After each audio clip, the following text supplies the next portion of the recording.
The room goes quiet the moment the question lands, not with drama or music, but with a silence so heavy it feels intentional, as if everyone understands that what comes next cannot be taken back. The interviewer leans forward, measured, restrained, already aware that the answer could fracture everything.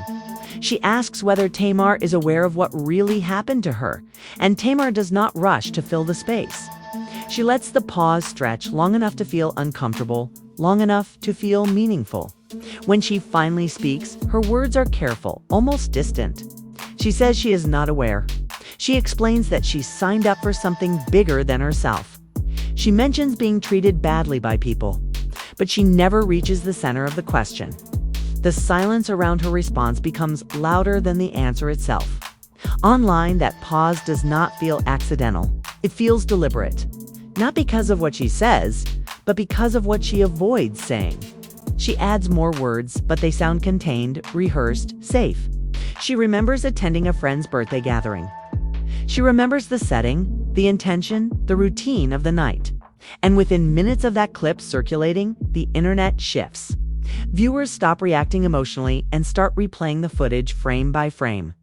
They notice how clearly she recalls the beginning, yet how distant she becomes from the moment everything allegedly changed. Then the focus cuts to Funky.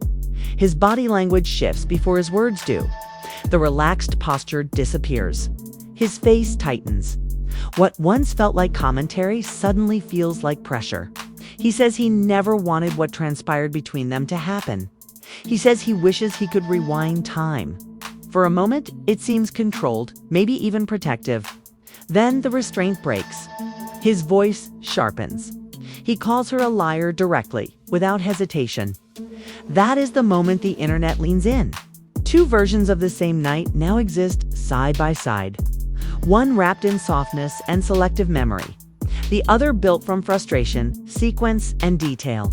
And viewers are not choosing sides yet. They are choosing which version leaves fewer questions unanswered, because silence has already become the most powerful character in the room. And in that stillness, the tension is set, establishing that this story will not be driven by answers, but by pauses, omissions, and the unsettling weight of everything that remains unsaid under public scrutiny. As Tamar continues speaking, what stands out is not panic or emotion, but precision. Every sentence feels measured, softened at the edges, carefully shaped to reveal just enough without exposing anything sharp. She repeats that she is not aware of what really happened to her. But the way she says it feels less like confusion and more like distance. She remembers the structure of the night clearly. A friend's birthday, familiar routines, going home, showering, washing her face, ordinary details delivered calmly, almost reassuringly. Yet the moment the conversation drifts toward the center of the night, her language tightens. Names disappear. Sequences blur. The story stops moving forward. Online, viewers pick up on that immediately. At first, reactions are emotional, sympathy, shock, concern. But that phase does not last long. Within hours, the tone shifts. People stop arguing about how they feel and start analyzing what they hear. Clips are replayed, paused, slowed down. Viewers notice that Tamar does not contradict herself, but she also does not expand. She stays inside the same narrow frame, repeating the same phrases, circling the same save points. That consistency becomes a signal. Commenters begin pointing out how clearly she recalls the beginning of the night, while remaining detached from the moment that allegedly changed everything. They ask how someone can remember the intention, the setting, the routine, yet remain unaware of the event that now defines the story. The internet does not accuse her directly. Instead, it dissects the structure of her words, the softness, the lack of specificity, the way her phrasing seems designed to prevent the story from growing. People line her interview up against Funky's reactions, not to decide who is telling the truth, but to study contrast. Tamar's calm starts to feel protective. Not defensive, not emotional, but contained. As blogs and comment sections fill, the narrative shifts again. The focus is no longer just on what happened that night. It is on how Tamar is choosing to speak about it now. Viewers notice that she never names anyone. She never clarifies who was present later. She never denies that others were there. She simply never walks the audience into that part of the night. And in the absence of clarity, analysis takes over. People begin asking whether silence here means confusion or control, whether her restraint is instinctive or intentional. The conversation evolves from outrage into pattern recognition. Tamar's words do not escalate as pressure grows. They remain steady. And that steadiness, in the middle of a growing storm, becomes the first real fracture point in how the internet understands her silence. When the footage cuts to Funky, the shift is immediate, even before he speaks. His body language changes first. The relaxed posture disappears. His shoulders tighten. His face hardens as if he already knows the direction this conversation is about to take him.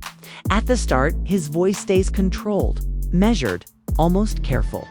He says he never wanted what transpired between them to transpire. He repeats that sentiment more than once, framing it as regret rather than accusation. He sounds like someone trying to keep the situation contained, someone hoping the conversation can remain reasonable. But as he continues, the restraint begins to crack. The words start coming faster. The pauses shrink. What felt like commentary turns into pressure. Funky explains that he wishes he could go back months, rewind before the night became something else entirely. For a moment, viewers think this will stay calm, maybe even protective. Then his tone shifts decisively. The frustration that has been building finally surfaces. He looks directly into the camera and calls Tamar a liar. Not vaguely, not indirectly, but to her face.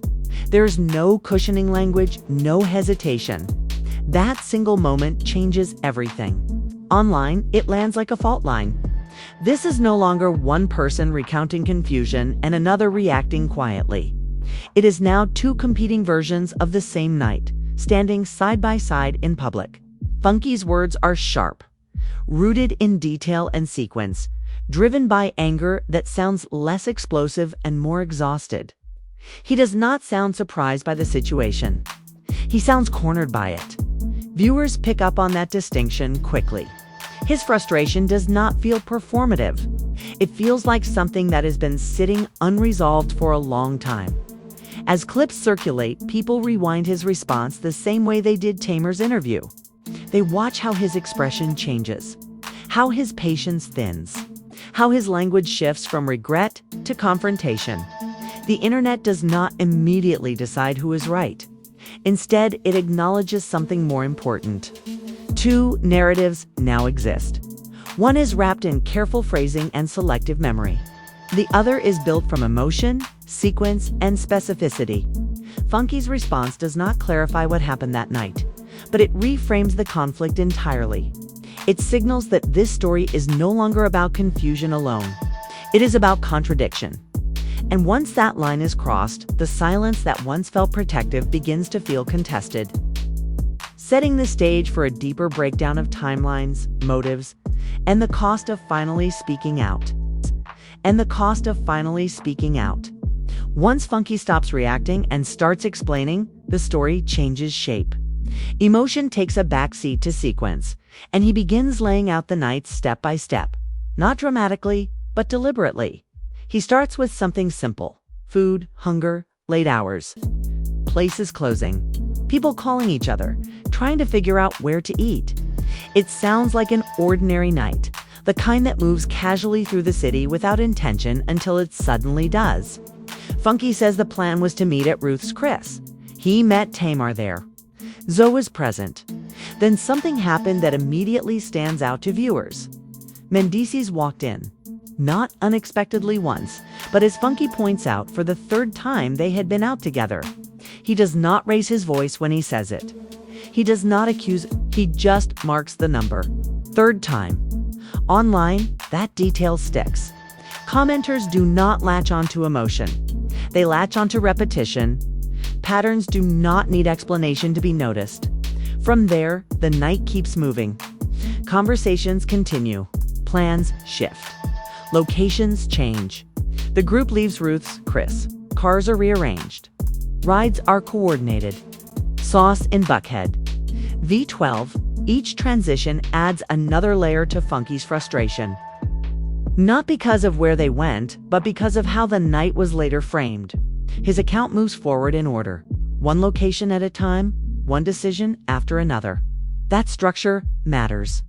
Viewers begin noticing how different this feels from Tamar's version. There is no anchoring moment of kindness, no birthday party, no moral framing, just movement, people in motion, a night unfolding through logistics rather than intention. Funky emphasizes that this was not a gathering centered around celebrating him. There were no decorations, no surprise, no event that would justify calling it a party. Just people meeting, eating, leaving, and meeting again. The internet reacts to that absence. Take away the party narrative, and the night becomes something else entirely. It becomes improvised, unstructured, open to interpretation. That is where the timeline starts to matter more than feelings. Viewers rewind again, lining up his sequence against her phrasing, not to declare truth, but to locate the bend in the story. Because when sequence is clear, questions multiply. And as Funky continues mapping the night forward, the audience begins to understand that this breakdown is no longer about what happened emotionally, but about how the night actually moved step by step, until it reached a place neither version seems willing to fully own. The phrase, "friend's birthday party," becomes the emotional anchor of Tamar's version, and the internet notices how much weight it carries. Those three words do more than describe a setting. They frame intent. A birthday party suggests kindness, generosity. A reason for everyone to be together that feels innocent and unplanned for conflict. In Tamar's telling, the night begins with her doing something for a friend, positioning herself as thoughtful and blindsided by whatever followed. She recalls attending the gathering, returning home, moving through familiar routines, and later waking up injured. That framing creates a moral backdrop where harm feels sudden and undeserved. But once Funky's timeline enters the conversation, that anchor begins to loosen. His version removes the party entirely. No decorations. No celebrations centered on him. No moment where anyone was being honored. Just adults meeting up, eating, leaving, and meeting again.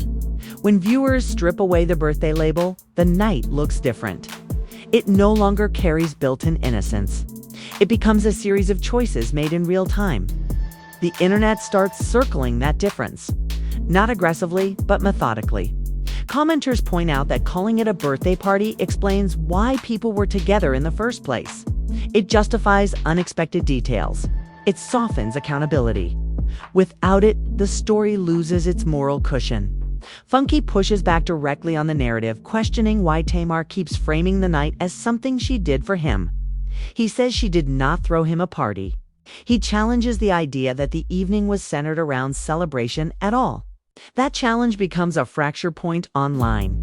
Viewers begin asking why that specific phrase matters so much, why it is repeated, why it stays consistent even as other details remain vague. The phrase becomes less about memory and more about positioning. In Tamar's version, it casts her as generous and unsuspecting. In Funky's version, it feels like revision. The internet does not rush to accuse her of lying. Instead, it examines the effect of the wording. Take away the party, and the night no longer explains itself. Motives become unclear. Relationships come into focus. Decisions feel less accidental. And that is why the narrative destabilizes. Because once the birthday party disappears, the story is no longer protected by intention.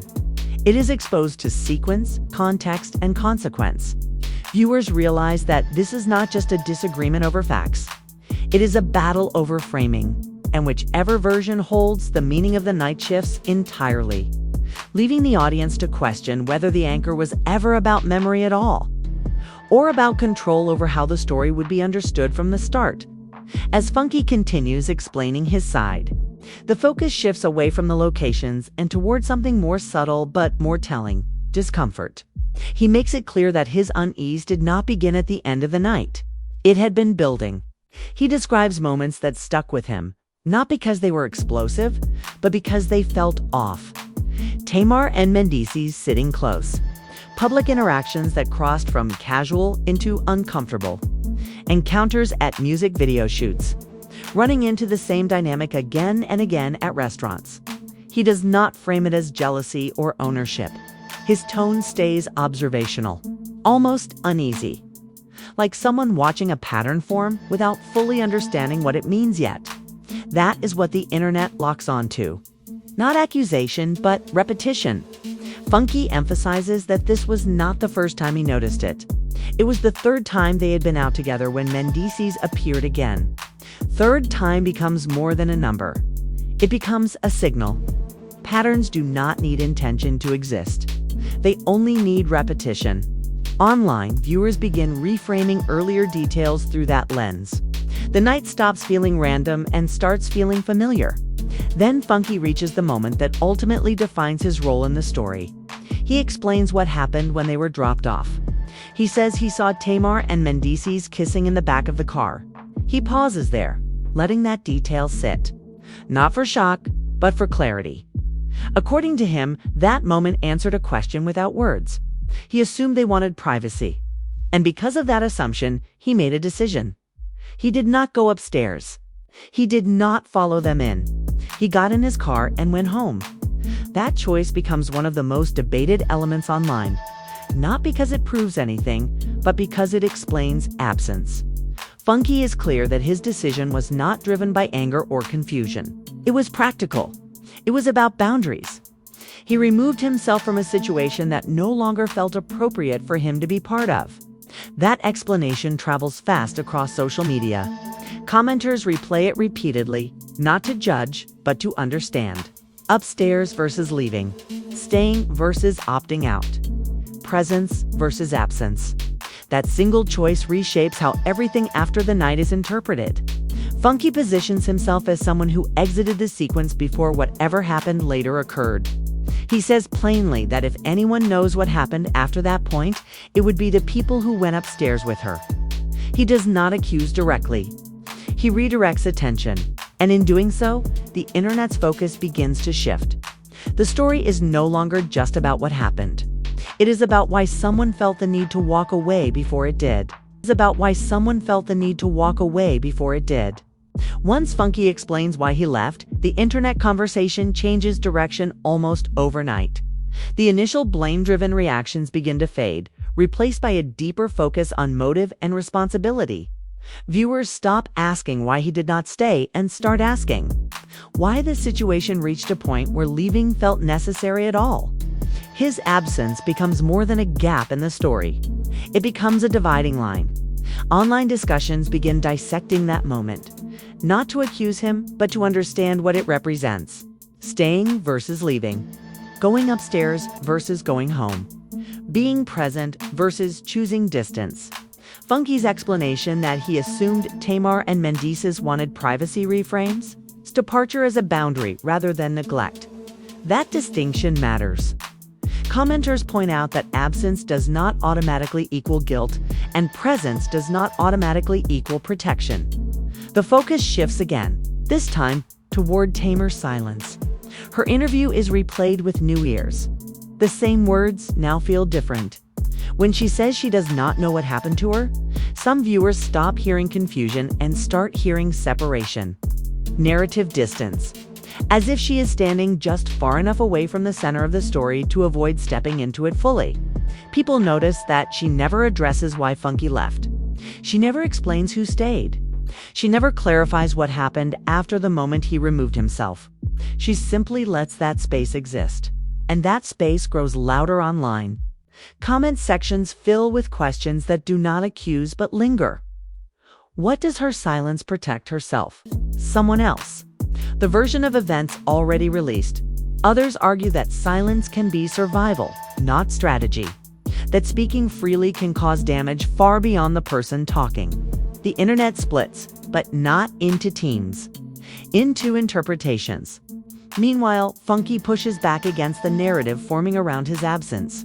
He rejects the idea that a real friend would have gone upstairs, saying plainly that a real friend did go upstairs and that person was not him. That line lands hard, not because it proves anything, but because it redirects responsibility. It suggests that criticism aimed at him may be misplaced. As that idea spreads, the internet begins questioning why blame attached itself to Funky so quickly in the first place. His absence, once treated as suspicious, starts to look intentional. Tamar's silence, once read as vulnerability, starts to look controlled.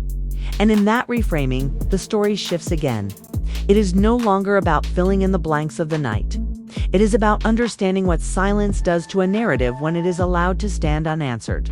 Because in the absence of clarity, responsibility does not disappear. It moves. And the internet, now less reactive and more analytical, begins tracing exactly where it lands.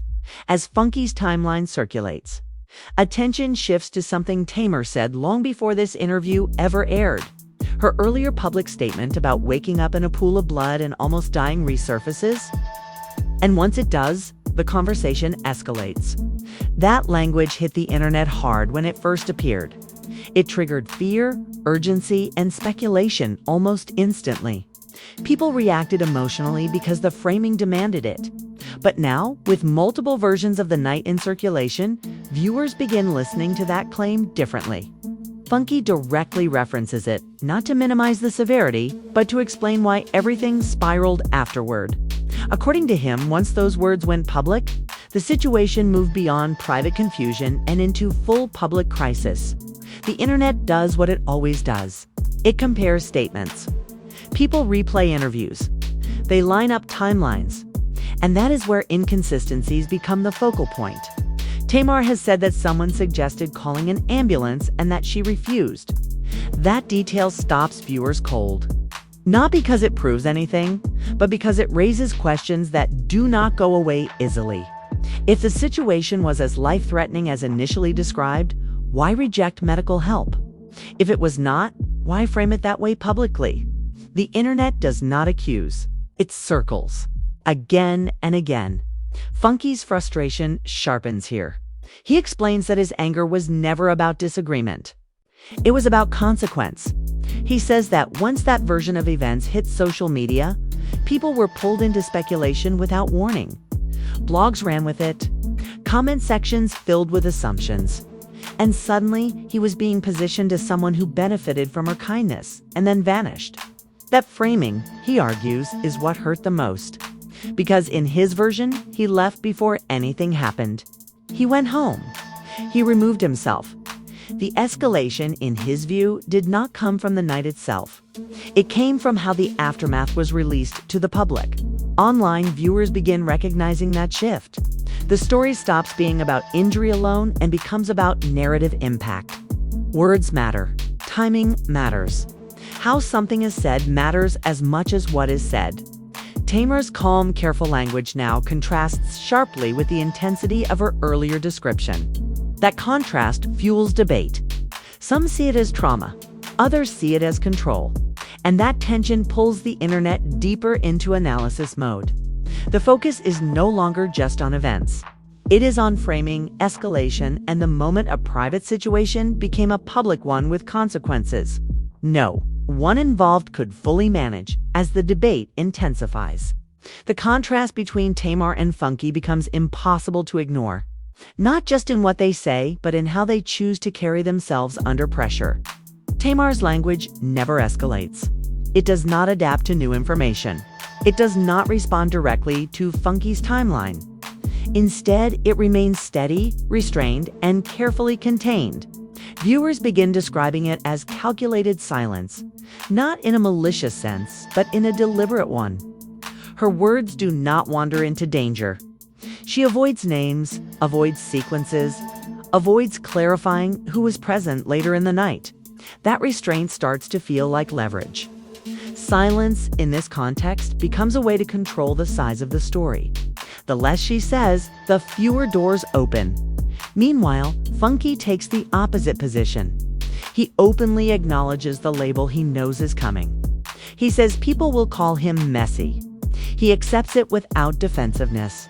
According to him, if telling his side means being painted as chaotic or attention-seeking, he will wear that label. That admission changes how viewers read him. It does not sound like someone chasing drama. It sounds like someone choosing damage over silence. Someone deciding that clarity, even at personal cost, is better than being misrepresented. Online, people begin comparing the power dynamics at play. Tamar's silence protects more than just herself. It limits fallout. It contains consequences. Funky's openness does the opposite. It exposes him. It invites criticism. It expands the narrative outward instead of compressing it. That imbalance becomes part of the analysis. Some viewers argue that Tamar's restraint shows wisdom. That saying less prevents further harm and keeps control in her hands. Others argue that control itself is the issue, that withholding detail allows speculation to grow unchecked. At the same time, Funky stops adding new information. He defends what he already said and then steps back. That too gets noticed. His silence feels different from hers. It feels final, not protective, as if he has said what he needed to say and is willing to live with the consequences. Tamar's silence, by contrast, feels ongoing, suspended, maintained, and that difference becomes the heart of the debate. One silence closes a door. The other keeps it locked. The internet does not agree on which approach is right, but it agrees on one thing. These choices are not accidental. They are deliberate responses to pressure, power, and control. And as the story continues, viewers become less interested in uncovering facts and more interested in understanding why one person chose to speak messily and step away, while the other chose to say almost nothing and remain perfectly composed at the center of the storm. As the story reaches its final phase, the tension no longer lies in what happened that night, but in what remains unsaid. Tamar's silence holds unwavering, while Funky steps back after laying out his account, accepting the label of messy and letting the narrative settle without further interference. That standoff leaves the internet in a unique position. It becomes the interpreter, filling in gaps, mapping absences, and debating intentions. Viewers are no longer looking for a confession, a contradiction, or a piece of evidence that closes the case. Instead, they are analyzing behavior, tone, and the choices of restraint itself. Tamar's careful, non-committal phrasing, her refusal to name names, and her deliberate distance from detail create what many online describe as calculated containment. Some see it as protection shielding herself, or others from fallout. Others see strategy a deliberate move to maintain control over the story and its consequences. And yet another faction questions whether her silence is a product of exhaustion or fear, the result of pressure too heavy to navigate publicly. Funky's position amplifies this dynamic. By stepping back, defending only what he has already shared, and refusing to escalate, he contrasts sharply with the quiet intensity of Tamar's calculated restraint. One silence feels final, controlled, almost protective. The other feels complete, deliberate, and unyielding. The internet's focus shifts entirely from facts to interpretation. Commenters debate emotional leverage, moral responsibility, and the cost of speaking versus remaining silent. Every time Tamar avoids clarification, the audience assigns meaning.